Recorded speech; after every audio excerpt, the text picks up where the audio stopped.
I wish I could record every one of these magical moments, because it's nothing short of life affirming. It's just in that moment, there's a group of people who are all experiencing the same thing that just happened at this moment and will never be again. That is like, it's art, it's transcendent for me.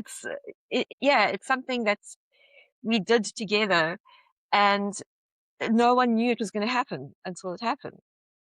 What if the thing you're most embarrassed by is also the doorway to more confidence? That's one of the ideas I kept coming back to in this conversation with Tanya Matefi, because humour is often treated as something light, a distraction, a breaking from the serious work, something we do after the important stuff is finished. But what if humour is actually part of how we become more confident? What if play helps us lower the pressure enough to try? What if laughter helps us stop judging ourselves so harshly? What if the awkward, cringy, imperfect moments are not the signs that something has gone wrong, but the signs that we're actually learning? In this conversation, Tanya and I explore humour, play, confidence, communication, presentation, language, and why serious growth does not always have to feel so serious. One line really stayed with me. There is joy on the other side of cringe. And I think that's exactly where this conversation lives. So let's dive in.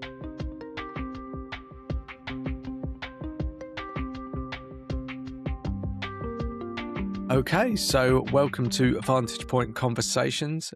My name is Colin Parsons. I'm your host. And if you've been here before, you get the format. If you haven't, basically, I get to ask loads of questions, be curious, explore topics, something I know about a little or I know nothing about. Today is actually very unique for me because I'm a big believer in humor and comedy. But I want to explore that conversation. And my guest today is Tanya Matefi. Matefi? Latifi. Matefi. Okay, there we go. Hello. So I told you that I would butcher it. So Tanya, apologies for that. 100%, 100%. 100% butchered. Yeah. Yeah, exactly.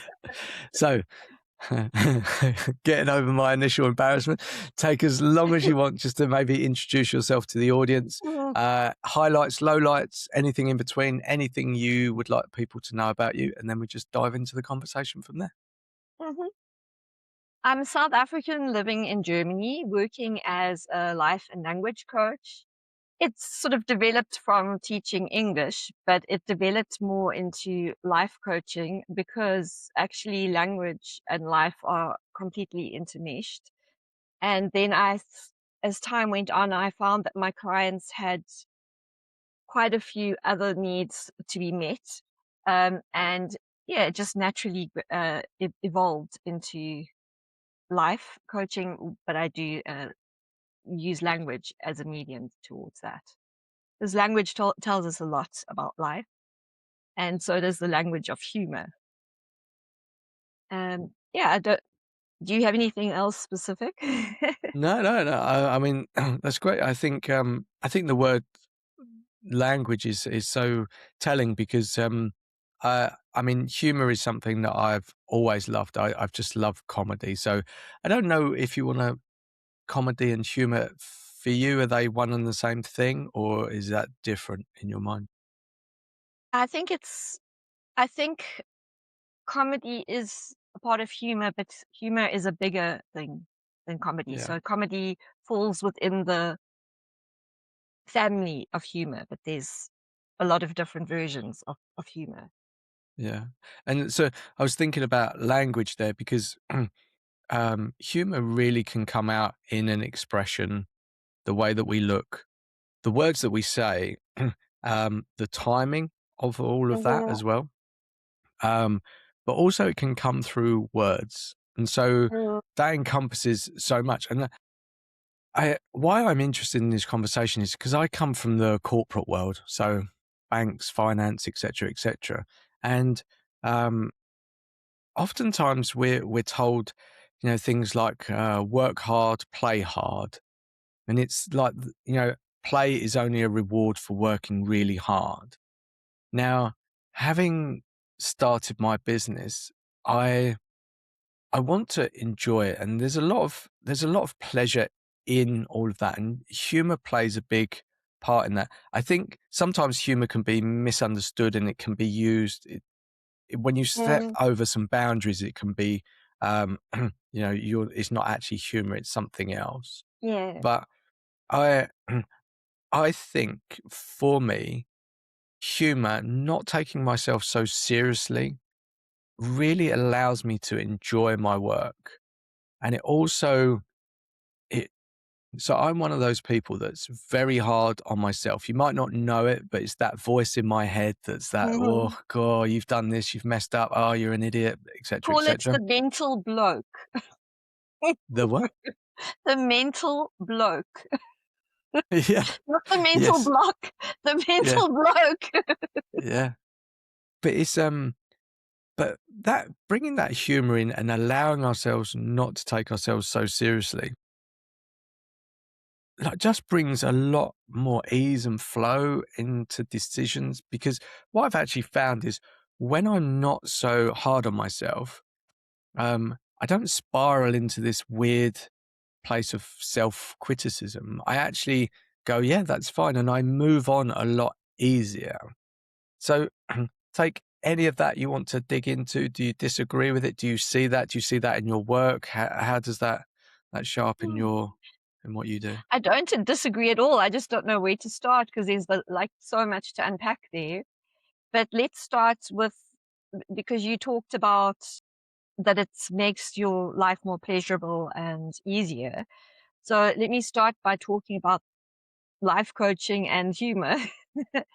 I think that for myself, maybe the most transformational aspects for me where I've overcome mental blokes or just things that could get at me before is when I was able to laugh at myself, but not in a cynical hard way, in an acceptance. And the same thing happens when I recognize something in someone else that makes me laugh because I know I've been in that situation, or I think, oh yeah, that could happen to me.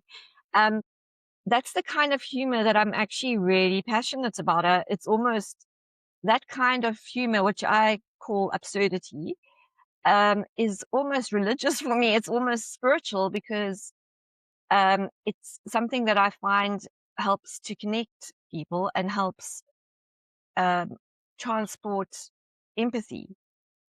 So I wanted to make a distinction between comedy that's just satirical and that's mocking, as opposed to humor that's life affirming, that affirms what we have in common, rather than ridiculing other people, and that helps us to laugh at ourselves in a healing way.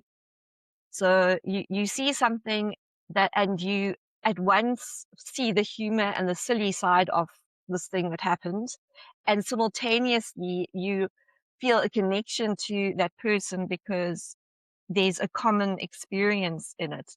And life is like that, life hands us things the whole time that are maybe not always ideal, but we can cope with those things better with humor and seeing the silly side of the situation, which I think probably comes a lot. A lot of that is very much in the so-called British sense of humor. I think that's that's Yeah. a coping mechanism that I've seen from the British side of my family. I'm not sure how. Maybe it's universal, but that's was my exposure to it first. Yeah, I was just thinking about that because um, I think sometimes, so we're quite self-deprecating as a culture, but I think the danger with that is actually it it becomes like a protective thing or an Mm, avoidance from yeah, really focusing absolutely. on the thing that's maybe it's an insecurity, etc., and Mhm. we go, oh, look at this, rather than actually focus on. clearing the Yeah. underlying challenge that we have. Um, but I like that the idea about connecting with other people because Mm, I I realize, especially in this day and age of social media, um, we are always comparing, and there's a lot of judgment. And the judgment seems to be outwardly, you go, oh, look at this person, etc. But it's really about ourselves. We're comparing and we're judging ourselves. mm, But the biggest connections that I've seen people have is when someone doesn't judge themselves so much. yeah. The way that they talk outwardly is so attractive to other people that they realize that they can be more of themselves. There isn't a Yeah. comparison game. It's just, yep, you can explain who you are, how you are. And in all of this social media, we forget that we're human. We try to be perfect. We try to do um, so much that, okay, we have to be this way, have to be type A, do this, we have to do a million things, and we have to do it all perfectly. But I've witnessed it for myself. Someone very close to me is really good at this. They're very kind to themselves, and they just naturally um, attract people, and these people open up all different Mm, types of personalities, etc. And it's never done in a way to do that. It just comes from a natural place, and she's mm, very good at it. And she doesn't take herself too seriously, even when something goes um, doesn't go quite right. She's really kind to herself, and there's a humor in it, and she can laugh at herself. And so that's mm. quite polar opposite because if you can find the humor in something going wrong and the situation, you just move on easier, right? I definitely think that um, having an ability to recognize the humor in a situation is akin to the ability of problem solving because you can look at the situation and freak out and just see all the negatives. Seeing something funny is almost like a step towards moving away from all the negatives that kind of stop you from acting. They paralyze you and keep you in some kind of panic.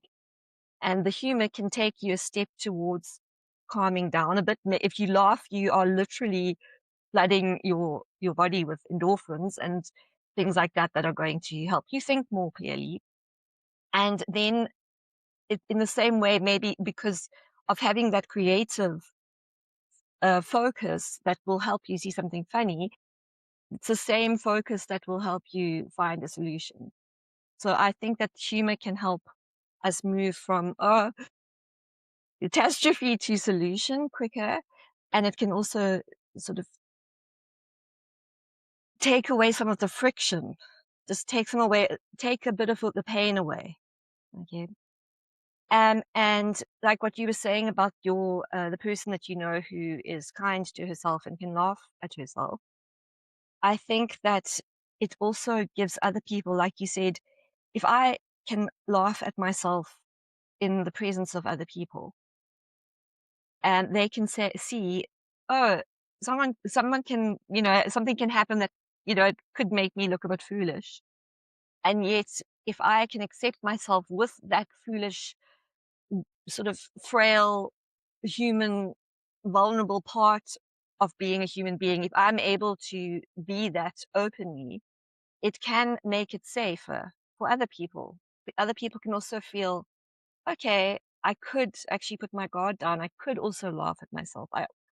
I could be accepted, even though I'm another frail, vulnerable person with my strengths and my weaknesses. And I've definitely seen this. Um, I see this work over and over again. I see this being a way to help create the safe spaces that my clients need for their personal development and their language development, because they can't develop if they're not prepared to make mistakes. They can't develop if they're not prepared to sometimes make a fool of themselves. And in the process of trying new things and learning new skills, we won't get it right the first time. And so, well, if we're lucky, we might, but we might often sort of fall on our face. And then it's really helpful to be able to go, oh, yeah, I fell on my face again. So what? Let's laugh. Let's move on. I also did. Last week I did. This week you did. Um, and I remember years ago, back in my home country, South Africa, I was working as a lecturer for graphic design and art directors. So a lifetime ago and a bit of a different career. But what was the connection is that I was an educator and I'm still an educator. And before I went into this college for advertising people, I was warned that these are very privileged students. They will eat you alive, show no weakness. And I thought, oh, gosh, I can't do that. I can't live. I mean, this is going to be my full time job. I can't live in this hypervigilance for the whole of my working life. I'm going to just be so miserable. I can't go around pretending I know everything when I'm still a learner myself. And I just thought, oh, I can't follow that advice. So I just was myself. If I was in a situation where I didn't have an answer, B, pitting, the V went past. That's Nice. my be happy. Mm. Okay. If I can't, I'm going to be the most unhappy person to work in this job for years and always be pretending to be someone else. And so I, especially in a role that's a very changing thing, when you're working with technology, there's new things being developed so quickly. You cannot know everything ever. And so it was much more helpful for me to be able to just say, "Oh, I don't know that yet, and let's research it." And I found that a much more positive way of dealing with it, not just for my own sanity, but also that my students then also could learn how to actually learn. How do we use things? It was a long time ago, so there weren't YouTube tutorials and things like that. So we learned how to use the software documentation to further our knowledge, and we would explore that together.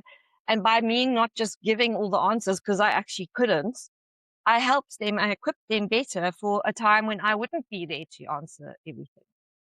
And sometimes the failures that I also experienced, being able to laugh about it, helped me. And I never had an experience that they ate me alive. I always had the sense that there was a great amount of mutual respect.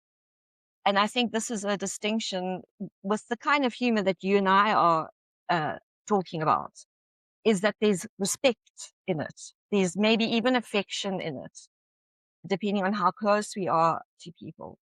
And there's empathy in it. And sometimes, even though you're making a joke about someone to highlight an area that maybe they need to work on, you're doing it from a place that is still actually essentially respectful. And they will often understand that as we are playing here. We're playing parts here, but you know that deep down I am for you. I want the best for you. And maybe that's similar to the lady that you know as well. Yeah, that is the kind of humor that we are talking about today. Yeah, it's it's really interesting because when you said about respect, um, empathy, etc., those words we never really associate that with humor, right? And it was when you were saying it, I was like, yeah, we don't ever think we just think humor is just something that um, isn't serious. It's like it is play, but that's almost like something for children, and you should be an adult, and it's very telling because, like you said, there was this expectation going in, and there was this assumption from people telling you that these students are going to be this way. And I Mm, love the fact that you showed up as yourself, and you know the we have all of these preconceived ideas, these barriers, these assumptions, etc. And like, if we can challenge those, what a great output. Like you said, with your students, they learned to how it was. You gave them probably something much greater than just learning, that they actually saw that they could be themselves. They saw that it mm, was okay, that everything doesn't work. And I'm a big advocate of I I don't want to bash the school system, because I don't want to have a go at teachers. The school system is the school system, and I believe it mm, should change. That's a deeper conversation. But ultimately, I think we come out of the school system thinking it's a very pass fail world. yeah. Mm, And so I've experienced that most of my life. And especially when you get into work, you don't take risks, because oftentimes it's tied to an outcome. So um, if if I do this and it doesn't work, I am going to either not get a pay rise or a bonus, or mm, I'm not going to get a promotion. Fill in the blank, whatever it is. But in my when I started this business, it's for myself, and I came across the concept of experimenting. Obviously, that's nothing new, but as children, we experiment all the time, all the time. We're just like mm, poking that, touching that, mhm, feeling that, falling over. That's absolutely our world. And that's, if you think about how much we learn from, the day we're born mhm, to, mhm, however old, we're just like this sponge, and we're just like, yeah, yeah, yeah, yeah, yeah. Everything's a playground, but in the best possible sense. Yeah, through the school system and then into university or whatever, higher education, whatever you want to say, and then into work, all of that is kind of taken away from us. And we get funneled into this way that has to be rigid. Okay, yes, try this, but you can't fail almost. mm, It's not written down anywhere. It doesn't exist in policies. You'll never see it. It's all the things that we don't actually say. Yet for me, I, in my business, I've just come up with this idea of experimenting, because it was mm, very scary to say, yes, I'm going to do that, and it fails. And what I disliked, I could internalize that. If that failed, then I failed. Whereas with mhm, experimenting, it's like, I'm just going to go over here. I'm going to have a little wander and see what's happening. I put a mm, little time frame on it and say, look, okay, and most of the time, it's just about learning. And then I mm, look at that and go, what did I learn? Is that a thing that I want to continue doing? If so, great. Did it work as I thought it was? No. Do I stop, or do I just tweak it a little bit? mhm, And that whole idea really allows me just to go, I'm just going to try it. And it lowers that pressure in my brain. It lowers that association that pass, fail, or I'm a failure, etc. And so, I have to remind myself to do it. It's not like I just go, oh yeah, everything's an experiment. But when I do, all that pressure that I put on myself internally from my childhood, from teachers, parents, etc. And I'm not, saying that there was too much pressure, but the way that we've internalized, we want to prove to our parents, society, etc. That all goes away, and you go, yeah, I'm just going to try that, and you go, mm, okay, cool, and that play, that experimenting, and you go, and then I feel the humor just comes in as part of that, as mhm, almost a byproduct. And I don't know if that's because of the way that I am. I do like humor, or that's just naturally in us. mm. So I want to get to the next point, but is there anything that you want to dig in Yeah, about that? I when you were talking about that, and I was thinking about play, and if you look at young animals, the way that they learn the skills that they need for their survival is through play. So if you look at lion cubs, they play fight or they play hunt, and that's the grounds for them to learn to one day really fight and one day really hunt. And all animals do that. So I think that it's a really big mistake to think that play is not learning. And seeing as I think that human beings are made to be continually learning, because also our environment is continually changing, so we are needing to adapt the whole time. And what it's much nicer way of learning to play, and it's a very natural way of learning. So I think that for me, play is very serious. I put a lot of thought into creating play for the purpose of teaching rather than me just standing and giving information. I try to use create experiences where people can play, and that play they are actually using the building blocks. So I give them the building blocks to work with, and then they are doing that experimentation of let's see what we happens when I put this with this, and what do we get if we put that with that, or what do we get if we take this out? Do we need that? Um, and if that's also in a atmosphere with imagination and fun, it's very motivational as well. And there's not that fear that you were talking about. That fear is very counterproductive towards finding solutions, I think. Well, I have some students who sometimes say, no, they need like to have someone whipping them kind of thing. I'm not convinced about that. I think that's just more of conditioning that they've experienced.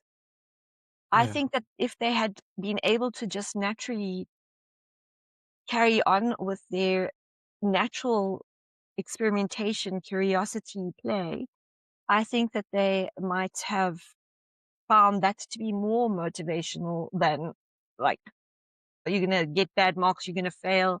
I think that fear only can go so far towards motivation, and eventually it's not sustainable. Sure, you can use fear, you can use guilt to get people to do things, but at some point it will stop being effective because it will use up that person. It'll take so much away from the nervous system, from the creative solution, problem solving person. And I think play and humor is far, far, far more sustainable in the long run. Yeah. It's really strange when you were saying that. I was, it feels, if so when we talk about fear, we oftentimes we sort of say about fight or flight. So a Mm, different sort of energy. It's like an adrenaline thing. It's mm, you're using that reserve, and I have no. I'm just going to say from what I think I've heard. There's no no statistics to back this up. I'm not a statistics person, but mm, adrenaline gets you out of that place quickly. So and that's mm. that's going back for you know from the beginning of time, really. If there was a tiger or danger, you would run away from it. Your system is running on adrenaline, and so that enables you to move fast, go quickly, and get out of danger. But it is a reserve that is quickly used up. You're Uh, not going to run the whole of the world, you know, just on adrenaline. It's to get you out the immediate danger. And yeah. so, but then I was thinking about, so I've got two young kids, and they are my biggest teachers. I love to, like, some days it's an absolute nightmare for me. Like, I think that's more about me than them. But when you look at a child and they're playing, they're in a playground, like their imagination, everything comes alive. And that is an endless Mm, supply. It feels like endless. Like mhm, I can take my kids to the playground, or we can go and do something. They don't want to stop. mm. And you're absolutely knackered as an adult, and you're like, and we always say, I'd like to bottle up what you've got, because Yes. it's you try and understand how they can do that for hours on end. And I do mean hours. Like, you take them to the playground, they'll play hide and seek, they'll go and play on all of these things, and they're just having so much fun. There isn't, like, they have to go a long way to really go, right, okay, I'm really tired. And it's really quite something. So for me, that makes a lot more sense. Why? why would you use the fear uh, and adrenaline when you've got this natural thing that just will take you there? And also, I think about the mind because, with fight or flight, it basically sort of does, I can't remember what it was, it uses different parts of your brain as well, right? And but with, and I think about myself whenever there's been conflict, I dislike conflict. My brain, like, I can't think of anything. It freezes up. Mm-hmm. And then when I think about, like humor and play, etc., like it's like the universe is there for me to just call on. It is limitless. Mm, And you go, yeah, why do we not do that in work and in our lives? mm. Why? I mean, what's your experience with that? Is that society? Is that the type of business it is in? Expectations? Where do you think that comes from? Wow, that's a I haven't I mean, I might have touched on that in my thoughts. Let me go to but I think it predates this. Okay, let's say that in the past, we definitely lived in a physical world with real physical danger, so we did need the ability to deal with real danger. Um, I guess why on earth do we have danger built into things like school, which to me should be nurturing places? Well, I mean, there's the theory that actually, many years ago, education was really only for privileged classes, and it wasn't done in the way that we know school now.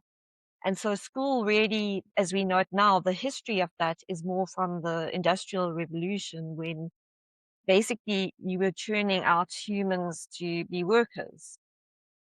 You weren't really you weren't creating whole a whole human being. You were creating a tool for your purposes. And maybe back then people thought it was more efficient to deal with fear. I don't know. I mean, we've got all these power structures, so I guess there are a lot of people who want power. I guess someone like myself, I can't understand that because I don't have a need to be one up on other people. Maybe it's coming back to the thing also of comparison. I think I'm mixing a lot of things here because I'm just thinking, I'm spitballing. But in terms of the comparison, I think that's, yeah, sometimes the comparison can be something like a win lose. So Mm, some people have this they are absolutely convinced if you're winning, it must mean automatically that I am losing. yes. Therefore, you cannot win. At any cost, I cannot let you win because then I will lose. There are certain people who are it's deeply wired in them that there's only one or the other. It's either you win and I lose, or I win and you lose, instead of not being able to see that it's possible for everyone to win. So I think that's also behind it. Why people have that, I'm not sure. Obviously, Yeah. they have their family background and everything, but why did their family end up like that? I'm not sure. But yeah, I think that's behind that. And that's also behind that win-lose thing is also behind the other kind of humor that I don't like, which is the one-upmanship. That Yes. it's not that when someone inevitably fails, then it's immediately, you see, then it's this mockery. And even sometimes it's almost, there's almost this sort of good friend, you know, nudge, nudge, wink, wink. And yet there's still a one-upmanship, even though we're good friends, we're good mates, we hang out at the pub, and then we have this whole fest of one-upmanship is basically the whole time. I find that is so exhausting. Yes. I don't know. I know of people who seem to be energized by that. So maybe that kind of competition is motivating for some people and sustaining for some people, or some people can let off steam that way. So I don't want to disrespect that. It's just not something that I relate to. Because for myself, I find that tiring. It's like, can't we just accept ourselves and yeah, sure, have a laugh with me about whatever silly thing I've just done, but don't make it that makes you better because I know that you also do stupid things like this. Yeah.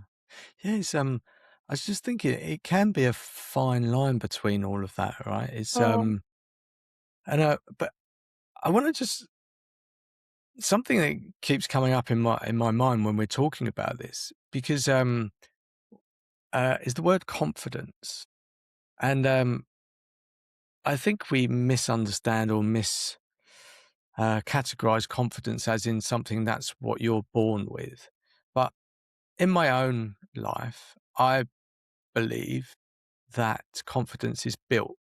But it isn't something that is the precursor to you doing something. You get the confidence after the fact. So, and so a lot of people will say, "Oh, I want to be confident, confident," and they think it's like jumping off a cliff. Okay, I need to be confident tomorrow. So then they set themselves some huge challenge to be hugely confident, and that fails. But confidence is built almost, we talk about compounding interest a lot, um, you know, you save your money and you won't see the impact straight away. But I've seen it in my own life.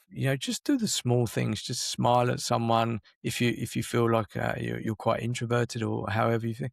Just smile at someone. It doesn't have to be scary. Just say good morning or something, then do that the next day, maybe do it to two people. And that builds slowly behind the scenes. But at one point, you'll look back and go, right, I'm a lot more confident.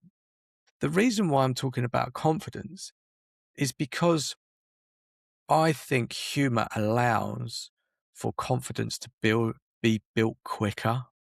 I mhm, think where, again, we have this association with, oh, okay, I smiled at someone didn't smile back. That's okay. I was either not confident or blah, blah. We really internalize a lot of this stuff, but bringing that humor in really lowers the stakes of that. It really, for mhm, me, it's just like, okay. And before we went live, you were talking about your students and you teach them presentation skills. And, and I never mentioned it at the time because we said we would talk about it on here.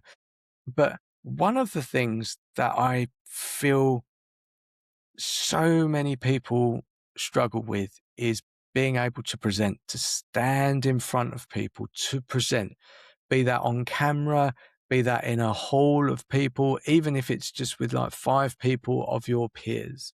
mm, That is something quite crippling to very many people.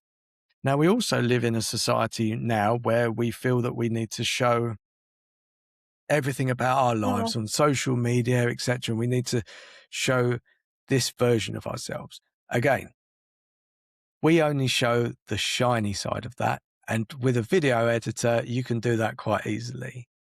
Um, but I was Don't thinking edit about, out the B.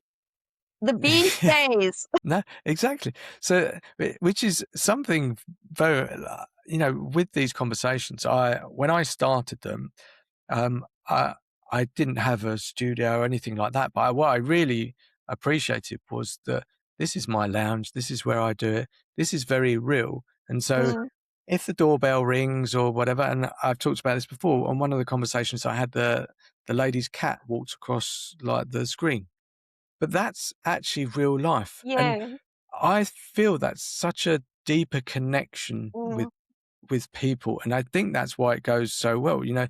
If I was to edit all of this stuff out, things going wrong, it feels very false. And I mm, feel now that we're getting to a stage where we can see what's fake, especially with mhm, AI. I know it's getting better, but you can sense that something's not quite valid. And I think we've pushed ourselves too much into the perfectionist zone. And what we mm, now are looking for is connection and realism. mm, mm, Um, but back to that confidence point, I think presenting. So I just think about all the times I've done it, especially like in school, in work, etc. No one really teaches you how to present. Or if they do, they go, yeah, you're going to stand in front of the class and you're going to present. Now, you might naturally have some charisma or something that people like. You know, if you're in school, you're the cool person that people like, and you can kind of get away with it. But for most people, that isn't really something. But if you can Mm, bring humor into that, and it again, that doesn't need to be that you're a comedian. You know, mm, it's not that you're telling jokes, yeah. but bring some lightness, some play into that side of things. That in itself builds confidence. And when you mentioned that you were doing it with your students, I was like, that is such a brilliant thing. I've never really seen anyone or heard of anyone doing that. And what a great skill that you're giving them. So I've done a lot of talking there, but how do you bring that into the presentations? Is there tips, tricks? What do you see a switch? Is it the slow, compounding confidence that comes from that? What's your experience around all of that? Mhm. Yes, it's definitely slow. It's definitely incremental, and that's something important to me. With that, I've sometimes been asked by university, could you, do the course in like, could you do an intense course and do it like in a week? And I'm like, well, yeah, well, it's physically possible to do that, but what do you want to do? Do you just want to tick a box and say, we did a presentation course? Or do you want people who can present at the end of that? Okay. Because if you want people to present, you need to give time for development. It's people cannot just put into practice everything. Okay, we've got the information, here we go. Now I can do it all. They need chances to keep going, to keep going. And that's why, like I mentioned to you, in fact, in Germany, my students have already had a lot of theory about presenting, but it doesn't necessarily mean that they love it. Like a lot of people are terrified of presenting, and they also have a specific idea of how to present, which is not necessarily true of them. They could find a different kind of voice for themselves if only they were free to experiment and play. So my workshop is a minimum of theory and much, much more experience or opportunities to explore through play. We do a lot of silly things, but behind each of the silly challenges is some kind of goal that often they don't know we're going to reach until afterwards. Because sometimes I kind of debate with the pros and cons of being more explicit about what the outcomes are. But I'm convinced that there's a kind of magic in people trusting that there is some kind of outcome and in just enjoying the play and just doing the silly task and then discovering this skill that's going along with it. I think if I told them right at the start, we're going to be doing this so that you can do that, they'd be thinking about that the whole time, and it would just stop some of the natural things that would just happen. So my where I've got to in this whole thing right now is that I do the thing with allowing for the experience first, and then I make it explicit afterwards. But sometimes only right at the end of the workshop. So sort of after 2 months or 4 months, then I give them the list. This is what we did, and this is why we did it. And I've had feedback, for example, by a student who was extremely skeptical at first. She'd come from a different country where, her school experience had been extremely strict. And so I could see in her face that she was cynical every time we did something crazy. And then at the end, I was so surprised because she'd given me quite a lot of, she'd been quite resistant to things. She'd been, in terms of asking me questions, but I don't mind questions, but kind of almost with an edge of accusation in the like sort of hostile questions like, what are you expecting of us? Why do we have to do this? And then at the end of the workshop on our last session, she made a point of enthusing about how much she'd learned. And she said, yeah, at the beginning, I thought, why are we doing this? But then I noticed from week to week that things were changing in me.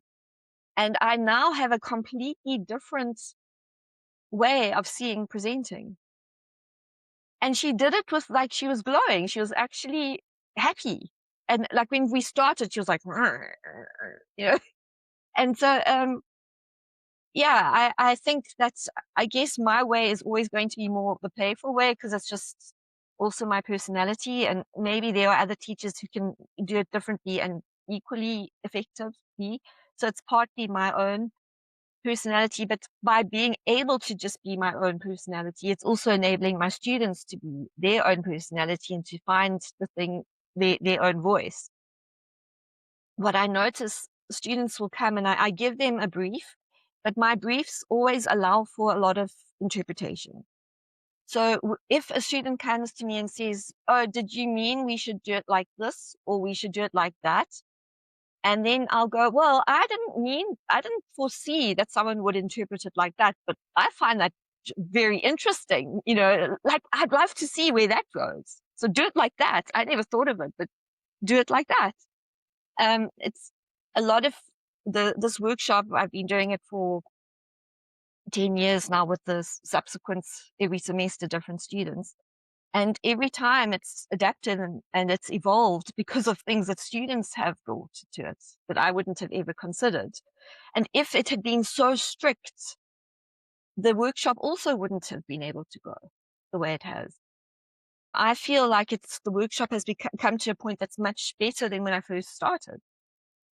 And that's beautiful for me. I'm still learning myself. Uh, I'm giving people an opportunity to learn. I'm able to give them the things I've learned along the way as well. And I'm continually learning from them. And then I can also bring that learning to future semesters. And also it's changing their needs are also changing. When I first started, everything was in person. During COVID, can you imagine? Now we're trying to do presenting online. So we didn't see each other at all. In our university, everything was purely online. And I thought, how am I going to do this? It's like this really practical workshop. How will it translate to online? And we did it. We managed to play online. And I think especially in a way, it worked even better because people were so grateful to have something different because then every single jolly lecture was the same. It was always the same format, always sitting looking at a screen. And so to have something completely wacky and silly in the whole time of COVID with all the fear and uncertainty, it was it was actually a very good experience. And I was thinking about that earlier when you were talking about the lady whose cat walked through the screen. I found that I got to know clients in a different way online, and sometimes in a better way because we were all at home with those things happening, with maybe the children there, and we got to see people in a different environment from usually I would see them in the boardroom of their um, business and I'd only see a part of who they were.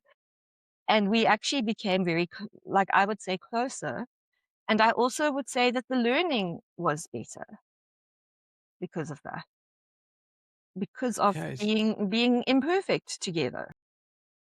yeah. It's really strange because the word human comes out when you're speaking. We often, I don't know, we put on this pretense or this armor or this performance mode, especially in work. Mm, I feel, and where that comes from, it's unique to every individual. You know, um, but it's really strange that we I think as humans, we all need connection. Some people would say that they don't, but I feel that it's a fundamental need of, I'd say, all of us. Maybe I'm getting that wrong, but you can see how differently, even when there is a connection between people, even when there's a difference of an opinion or something like that, that connection is vital for our growth and our learning in so many ways. And I think putting on those pretenses, putting on those barriers, the barriers being our environment, like you said, in a boardroom or with a suit or a stern face or there's a lot of invisible barriers as well, just between, but actually being in an environment where you can be more yourself and you also you're forced, especially if you've got kids and they're at home and there's no way that the kid's not going to want to see themselves on camera, so they come in. And I've said this about COVID before. I think that what people really like. So I've had the discussion about remote working, and people love remote working, and it also um, it what it brought out is that people could use their energy in the way that they wanted to. Whereas Mm, in a work environment, let's just say from a 9 to 5 environment, okay, you fit in this box, you fit into these rules, mm, you have to be a certain way for that period of time. mm, Outside of that, no one has control, etc. So you can just do what you want as long as people at work don't see you. But there was this merging of, okay, actually, I work better in the afternoon, so I can get up later. And they saw this massive amount of productivity spike when mm, everyone thought everything was going to go the other way. mhm, But I feel that people could be more themselves. They were more relaxed. They were, so this is why they struggle. And again, I'm not saying that remote working is the ideal thing. Sometimes it mm, works for some people, but I do think we do need that mix of in person and that there is yeah, a mm, huge, uh, benefit of connecting in person. yeah, Um, and I was thinking about your student who was very unsure of what you were teaching, and I was trying to put myself into their shoes, and I think certain types of people have this way. I have a very logical brain, so I kind of want to understand what's going on. But then I was thinking, do you know the film Karate Kid? yeah, From yeah. years and years ago, Oh, he yes, did like wax a on, wax on, yes, wax yeah. You've done like a Mr. on. Miyagi thing, which I think is absolutely brilliant because Mhm, y- you know I think especially youngsters or somebody need almost this amount of control or logic to kind of go, okay, if I understand this, then I can be better. But your approach was very much like, you don't need muscle to know. memory, Yeah, exactly. And just enjoy muscle it memory. because, because that's not always going to serve. And as you were saying that, I was thinking about kids and like, just watch kids play. Like they don't need to, they're not, Mm, they're, they're smart. They figure it out. But the first thing happens is play. Like, mhm, they'll work out what's good, what's not, what can I get away with, and they learn and soak up so much more. And then they can explain it to you. And, this comes yeah, back to your approach of not teaching theory, because theory is just, it's, I understand it, it's an intellectual perspective, but until you do it, you don't really understand how that's going to translate into your own world. And so, theory is great, you can do this and this and this, but until you do it, you don't know what your feelings are going to come up. So I think about presenting. So I've had a lot of conversations here with to have people on lives. So, like you, I had this initial conversation to see if someone is happy to do a live. I never push anyone into do it, and then when I mentioned the word yes, it's live. There's a lot of there's like this moment of freezing, and you can go. This person was all very relaxed, and the word live, they go, "Whoop," and you can see it physically in their body. They're mm, like, and you go, and they go, "Oh, it's actually live." And yes. And what I find very interesting, that's going to be very different for every single person. but then their imagination starts running wild. They go, "Oh, okay, yeah, the whole of the internet is going to be watching me." If I only. t- yeah, yeah, that is actually what I would really like. That was what I Yeah. was shooting for when I started the lives, but the reality is very, very different. But it's this, and so I really like to see that because it it really changes the dynamic. And if you can understand what is actually going on in that moment, and you can bring some awareness with it, non-judgmental, and go, okay. And what I try to do when I see that happening with someone, I go, oh, okay, like what's sort of coming out? Does that make you nervous? And they'll kind of explain it, and you can see that they're worried about what they'll look like. Maybe, yeah, maybe they want to know a list of all the questions that I'm going to ask, Mm. and then I demystify that and say, look, there are no questions, and then they start to sort of panic. But what I always say to them is the ownership on this going well is on me. And then what happens is there's this shift, there's this disconnection of, okay, I'm not the focus. People aren't going to be judging me. This is on Colin now. And then people relax.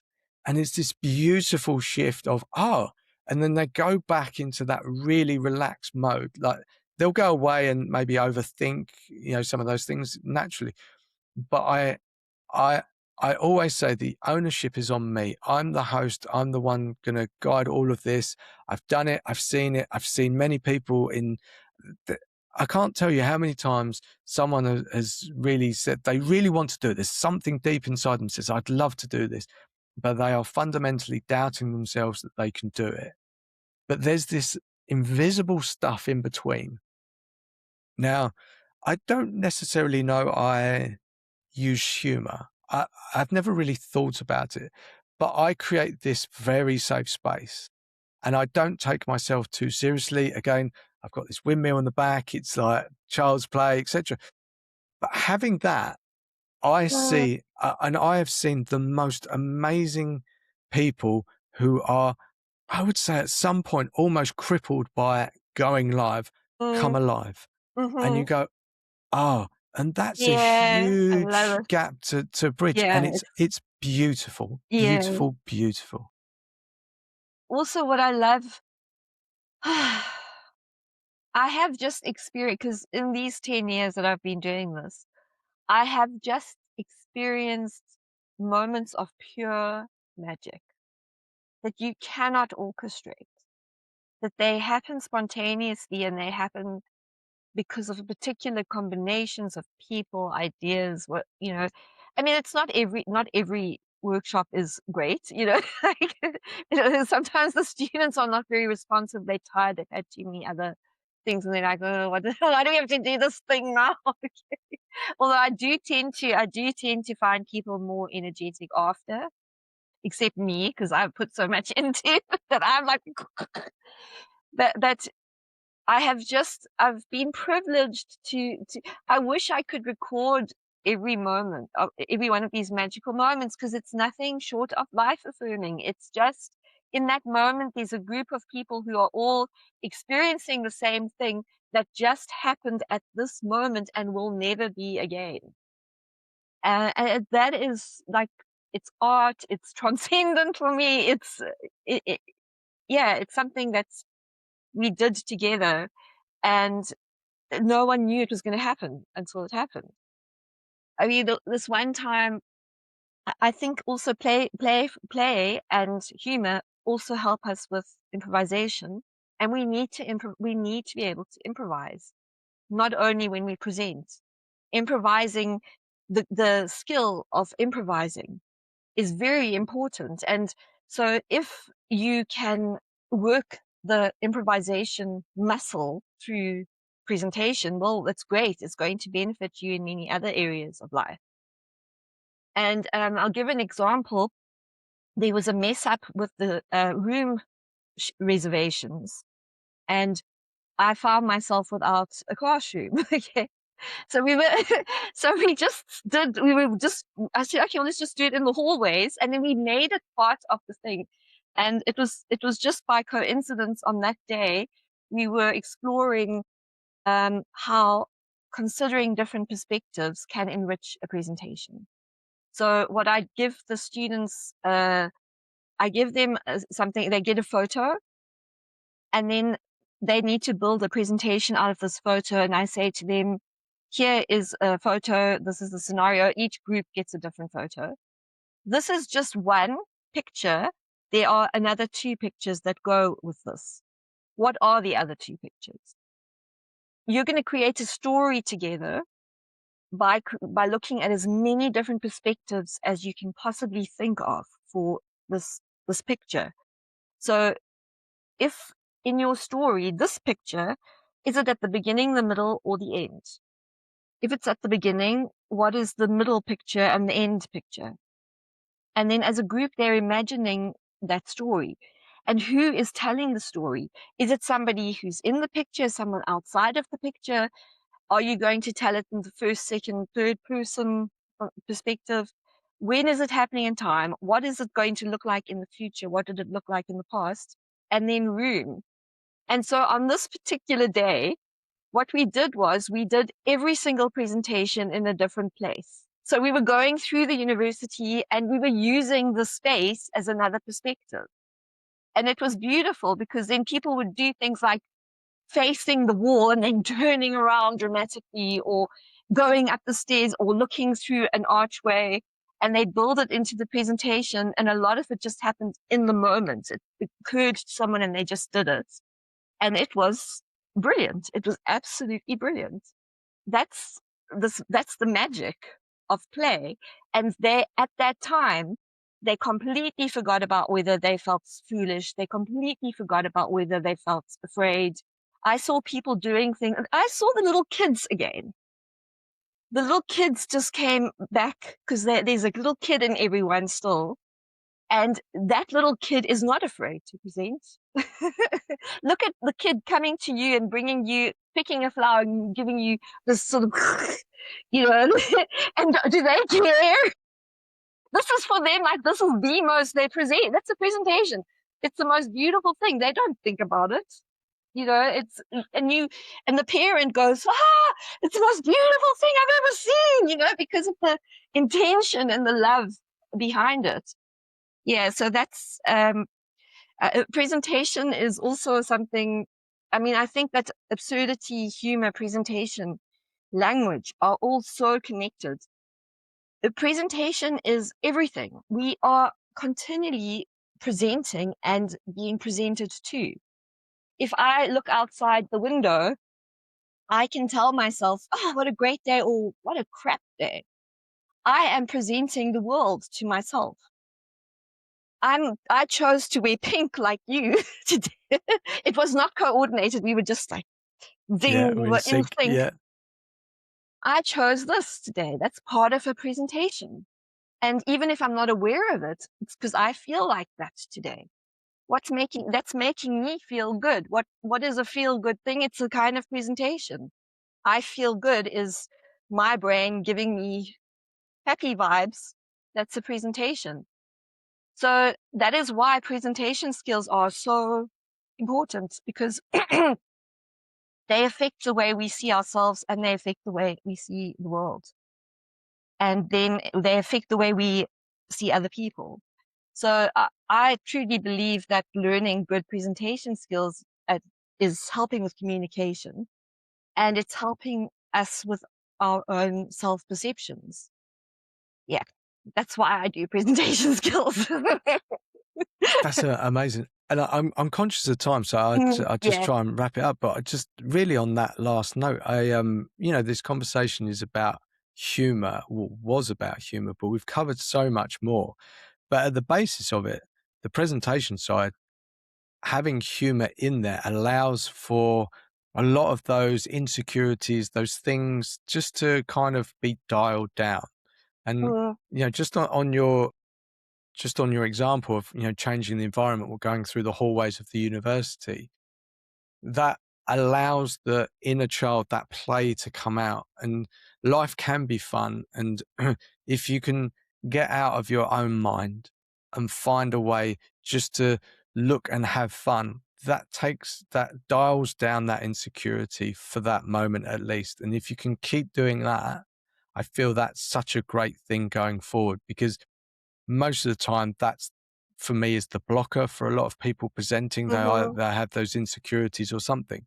And make it about the outside world, not necessarily about the inside world for that moment in time. Mm-hmm. Because, I think there's obviously some deeper work to understand what those insecurities are. I'm not saying ignore them, go and do Mm-hmm. them, but being able to use your environment, use humor, etc., not as a coping mechanism, but as a support, Mm-hmm. for being able to present and to, but the thing beyond that I also realized is that they came up with endless ideas. Mm. Yeah. And so through humor, through play, you have infinite scenarios, and you're using another tool, which is the environment, to actually bring Mm. that out. And that is going to serve you so well in all through life, Mm-hmm. whether it's presenting in school, university, interacting with friends, fixing Yeah. moments of boredom where you want to do something, bring out that creativity, show your personality in work, in presentation, in coming up with new ideas or new directions that no one's thought of. Mm-hmm. It really feels like that's a way to open up people's mind. Yeah. And then another thing I do, I will let you finish, but just one of the things I do with intention is I address the fear that everybody has that they're going to make a complete and utter fool of themselves by ensuring that they do make a complete and utter fools of themselves, and I do too. So by ensuring as many cringe moments as I possibly can, and I say to them, embrace the cringe, it's putting them in the situation of finding out that there's life on the other side of cringe. There's life on the other side of making a complete fool of yourself. And there's acceptance. And there's also a lot of joy and magic that happens. And that helps to reduce that fear that a lot of people have of of presenting. That's amazing. I feel that that statement alone, there's joy on the other side of cringe. I think it's I think I think if everyone understood that, then might sort of just lower the barrier or the block a little bit. But for today, honestly, I knew it was going to be a great conversation, but it also allowed me to sort of see maybe where I've used humor but not really realized about it, and lowering the stakes, and just Mm, and I love that you're working with students, because I think that's a great place to start, because I think that gives them such an amazing springboard for the rest of their life. And I know obviously you work with clients, adults, etc., as well, which is fantastic.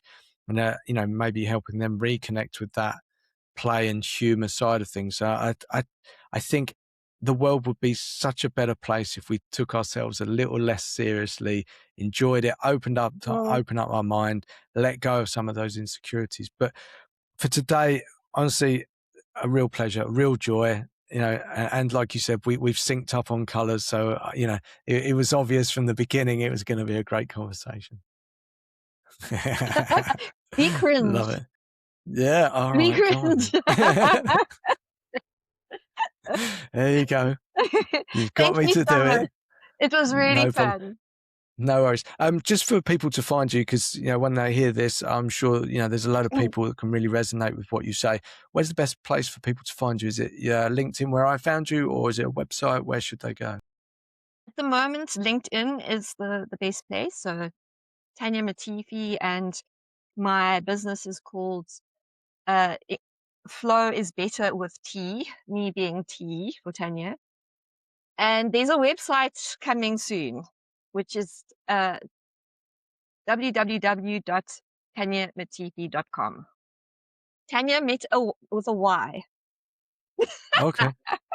Confusing. I'll But get it's the not links there from you. yet, so Okay. go So find me on LinkedIn first. okay. Well, yeah, I'll do that. So I repost this and I'll put Thank your links you. to LinkedIn for sure. Yeah. But for today, Tanya, real pleasure. I really enjoyed Well, it. So thank you so much. thank you so much. You gave me a chance to talk about the things that just mean the world to me. I'm pleased that I got to do that for you. Thank you very much, Tanya. Take Thank care. you. Bye. Bye. Hey, it's me again. Just a quick note. I'm trying to grow my audience, but in an intentional way, not to go viral, but to be able to bring you more of these conversations because I enjoy doing them. And I think there's a lot of value in what my guests have to share. So if you like what you hear and you're happy to hear about other conversations and learn from those people, then please just click on subscribe. That'll give me some data around the conversations that you like. And then you can add some comments along the way. Always give constructive feedback, and I will always take constructive feedback on board. So, yeah, if you like, please subscribe and click the bell notification so you do get notified of new episodes. That's it. Thanks very much.